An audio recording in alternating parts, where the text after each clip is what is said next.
Baiklah pemirsa Rio Televisi dan undangan yang berbahagia, telah hadir bersama kita di sini Presiden penyair kita Sutarji Kalzumbahri dan di sebelahnya Taufik Ikram Jamil dan Fakrunas M. Jabar. Mereka adalah para penyair yang telah melahirkan karya-karya besar yang juga mewarnai perpuisian di Indonesia. Pertama kita mungkin ingin menanyakan kepada Pak Sutarji di sini, bagaimana kita melihat puisi? Anak sekolah mungkin merasa asing dengan puisi, bagaimana mungkin Pak Sutarji? Karena kita selalu menganggap puisi kita adalah puisi anak sekolah, gitu ya.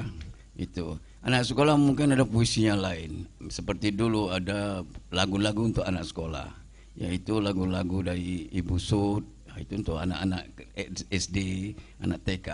Kalau pada anak TK dengan SD diberikan, disodorkan kepada lagu-lagu pop sekarang, seperti halnya terjadi sekarang, maka tentu ada semacam ketimpangan, kekacauan, ada shock psikologis atau shock budaya, sehingga kan kita jadi bingung dan malah ada kepatahan-kepatahan, ada pecah-pecah dari jiwa mereka. Mereka dipaksakan untuk dewasa di satu dunia yang ya tidak sebenarnya memilikinya. Dia tidak di dunia itu, tapi dia harus memiliki dunia itu. Dia punya dunianya sendiri. Puisi anak-anak memang bisa dibikin, puisi modern bisa dibikin kalau kita memang memberikan semacam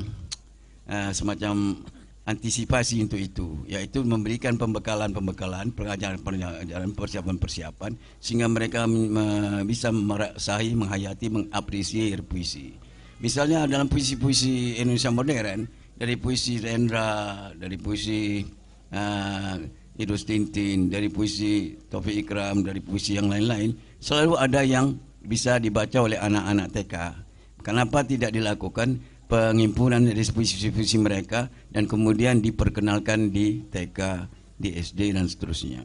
Karena puisi adalah masalah pembiasaan, conditioning, pusat pembiasaan. Kalau kita ada biasakan sesuatu, maka dia orang akan mencintainya. Seperti kata pepatah, Allah bisa karena biasa. Saya kira itu dulu. Dan kita lihat sekarang, memang kita lihat bahwa puisi tidak seluruhnya mengenal puisi dan tidak mendalami, karena memang masyarakat kita tidak ada landasan basic untuk itu. Di zaman Hairil Anwar, intelektualnya punya basic untuk itu. Mereka dapat dari kultur Belanda itu, di pendidikan di sekolah barat itu, sehingga ya mereka dapatlah menghayati puisi dari zaman yang pengaruh dari De Tachtiger, yaitu angkatan 40 Belanda yang kena kepada penjaga baru, dan kemudian selanjutnya Hairil Anwar dengan angkatan berikutnya. Kita lihat di sini semuanya itu terjadi akibat pendidikan mereka yang lebih baik, dan sehingga mereka meresapi puisi, sehingga para politikusnya pun mengenangi sastra. Kita lihat Soekarno, Syahril menyayangi suka pada sastra. Sekarang apa intelektual kita masih begitu? Saya kira agak jauh soal itu. Jadi memang jalan masih panjang. Tapi ada satu hal yang menarik, bahwa hal yang wajar telah berlaku juga di mana-mana, bahwa pada dasarnya jangan terlalu berharap dulu kepada masyarakat untuk menyayangi sastra, puisi atau karya seni. Tapi pertama-tama ada satu kenyataan yang menarik, bahwa hanya senimanlah yang menghargai seniman. Itu yang pertama sekali. Genuinely, secara sejatinya, bahwa hanya seniman yang menghargai seniman yang pertama kali. Hanya penyair yang menghargai penyair. Setelah itu baru mungkin perlahan-lahan masyarakat banyak. Jika masyarakat banyak ini tidak bisa juga menghargai, itu masih ada kesalahan dalam di masyarakat itu, yang kira-kira pengajian itu bisa diserahkan kepada ahli-ahlinya, bukan kepada para penyair. Penyair adalah pencipta. Inilah suatu contoh. Tembok ini hanya terjadi, ada orang yang apresiasi itu, ialah penyair. Penyair siapa? Rida Kaliamsi. Kalau tidak menghargai penyair lain, dia tidak buat begini. Dia buat aja untuk dirinya sendiri. Tetapi dia buat untuk orang lain. Dan di sini adalah pertama kalinya bagaimana permulaannya adalah seorang penyair harus appreciate, harus respect atau appreciate atau menghargai atau menghormati karya dari senimannya penyair.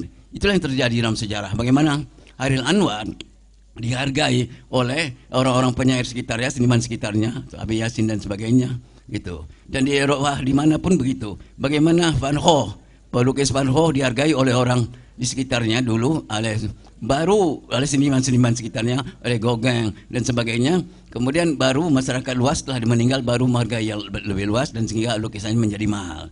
Saya kira satu hal yang bisa dicatat malam ini bahwa puisi pertama-tama atau puisi atau karya puisi pertama-tama dihargai oleh seniman di sekitarnya dulu. Hanya seniman lah yang pertama menghargai seniman, hanya penyair lah yang menghargai penyair lainnya. Setelah itu barangkali baru kita berharap masyarakat. Nah, bagaimana kesalahan di masyarakat kurangnya itu? Mungkin dari pendidikan dasarnya, karena saya katakan tadi bahwa kesenian itu adalah pembiasaan. Kalau kita udah biasa, walaupun kita orang Melayu, kalau biasa tinggal di Jogja, akan enak terasa bunyi gamelan itu. Tapi kalau dia biasa di Bandung, bunyi-bunyi dari cara Sunda, tradisi Sunda itu lebih menarik baginya, lebih meresap daripada daripada yang di Jogja. Karena itu pembiasaan. Kalau kita saban hari berdasarkan makan keju, makan tempe itu udah tidak enak lagi. Itu udah sebaliknya juga. Saya kira itu dulu. Nah, sekarang apa yang dilakukan untuk pembiasaan ini? Saya kira itu. Oke, baik, sangat menarik sekali. Jadi apresiasi seorang penyair itu sangat penting sekali untuk menghargai penyair itu sendiri.